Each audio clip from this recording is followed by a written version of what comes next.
Igan, pinag-aaralan ng mga otoridad kung palalawigin ang permanent danger zone sa paligid ng Bulkang Mayon sa gitna ng patuloy nitong pag-aalboroto. Igan, nandito tayo ngayon sa Barangay Ilawod, Ginubatan, Albay, kung saan ito yung isa sa mga barangay na talagang apektado ng ashfall dahil nga sa pag-aalboroto ng Bulkang Mayon. Puspusan yung paglilinis ng mga residente rito ngayong umaga dahil nga puno pa rin ng abo itong kalsada at pati yung kanilang mga bahay. Kung makikita natin, yung kanilang bubong halos matabunan na po ng abo na working against the clock sila para malinis ito, maalis sa lalong madaling panahon dahil nga kapag tumagal, titigas yung abo, bibigat, mas mahirap tanggalin at dahil nga bibigat, baka raw bumagsak yung kanilang mga bubong. Pasok na! Nagmamadaling tumakbo palayo ang mga guest at tauhan ng hotel na ito sa Kamalig, Albay nung Sabado dahil sa dambuhalang buga ng abo galing sa nag-aalborotong Mayon Volcano. Natabunan ng abo ang mga kalsada, sasakyan, motorista, pananim, pati mga hayop sa bukid. Hanggang kahapon, nagmistulang disyerto pa rin sa Kamalig.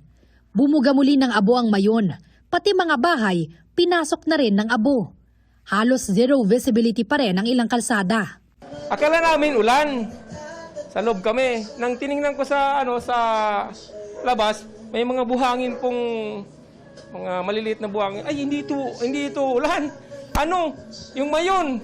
Tapos kumapal na po yung usok. Kailangan namin linisin kasi una-una, may pasyente po ako sa loob. Tapos may bata. Kailangan namin i-isolate yun.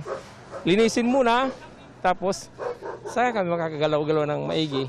Si Nanay Amelia, nanginginig pa ang mga tuhod matapos daw niyang tumakbo palayo sa bumabagsak na abo. Lumikas siya kahapon kasama ang asawa at anak na person with disability. Kaya hindi ko naman maiwan. Kaya sabi ko, dapat umado na pumunta na dito. Dahil pagka maulit pa sabi ko, parang nawala na ako ng hininga. Tatsingin ng takbo ko. Takot na takot talaga ako. Matagal na, lagi na yan namin na-experience yan. Mahirap talaga pag nandyan ka sa Mayon. Makulimlim at balot din sa abo ang ilang bahagi ng Ginubatan. Malaking perwisyo yan. After yung anak ko, may asma yung pati. Mayroon asma. Palagi siya may mask. Problemado rin ang mga residente sa supply ng malinis na tubig. Kaya nagsasagawa ng water rationing at kinukumpuni na ang mga linya ng tubig. Pag summer, nagkakaproblema na kami, mas lalo pa ngayon. Mas maggrabe ang demand kasi nagpa-flushing and syempre ito yung mga fire truck natin doon ang kinukunan din yung mga sa fire hydrant. Malubha ang pinsalang dulot ng ashfall sa agrikultura ng probinsya. Hindi lang yung livestock, pati yung mga pananim. Lalo na yung mga palay. Ito ngayon ang medyo nag-worry ako dahil mataba na. Madali na yun nanihin. Ang ilang pananim na aanihin na sana ngayong linggo, hindi na mapakikinabangan. May mga initial reports na damage na. Lalo po yung mga vegetable, yung mga gulay na madaling maapektuhan. Sa barangay Anoling sa Kamalig, nabalot na ng abo ang mga sakahan. May mga alagang hayop nang namatay dahil sa ashfall. May iba pang nawawala. Mahigit 100 barangay na sa Albay ang apektado ng ashfall. Katumbas ng halos 200,000 individual ayon sa Albay Public Safety and Emergency Office. Mahigit 4,000 roon ang inilikas na.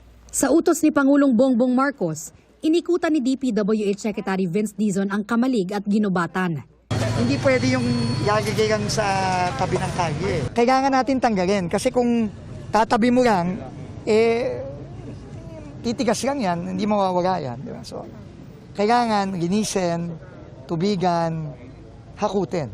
Magdaragdag ng personnel at mga truck ng bumbero para maklear ang abo sa kalsada at hindi bumara sa mga kanal. Nagpadala rin ng tulong ang mga kalapit na probinsya gaya ng Sorsogon at Camarines Sur. Nasa alert level 3 pa rin o magmatic unrest ang Mayon. Bawal pa rin pumasok at lumipad sa 6-kilometer permanent danger zone. Strongly discouraged ang non-essential travel malapit sa bulkan, batay sa abiso ng Department of Tourism.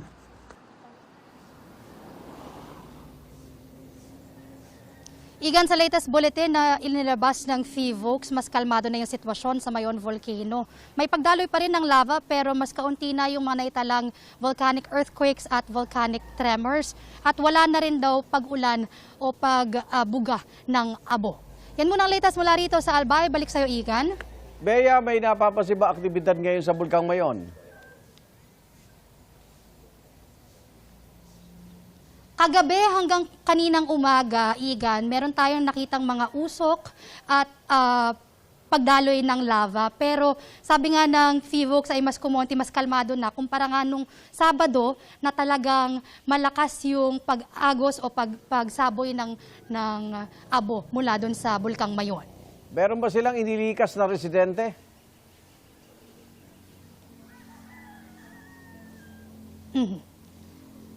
Actually, Igan, nung Enero pa, marami nang inilikas dun sa 6-kilometer permanent danger zone kasi doon pa lang isinet na yung alert level 3 sa Mayon Volcano. Pero dahil nga iniisip nila na palawigin yung permanent danger zone to 7 kilometers, kahapon hanggang ngayong araw, may mga nadagdag na evacuees doon sa ilang mga nabisita nating evacuation center.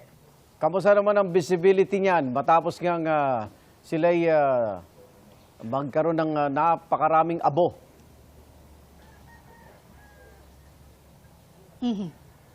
Kahapon, Igan, nung pumunta tayo dito sa Albay, halos zero visibility pa rin sa ilang kalsada, gaya nga ng Kamalig Bypass Road.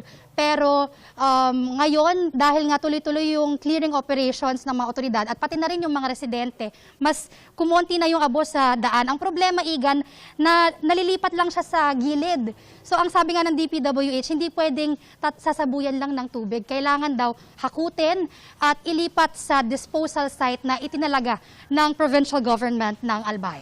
Igan? Maraming salamat, Tatingar Bea Pinlac, live mula po sa Ginobatan, Albay.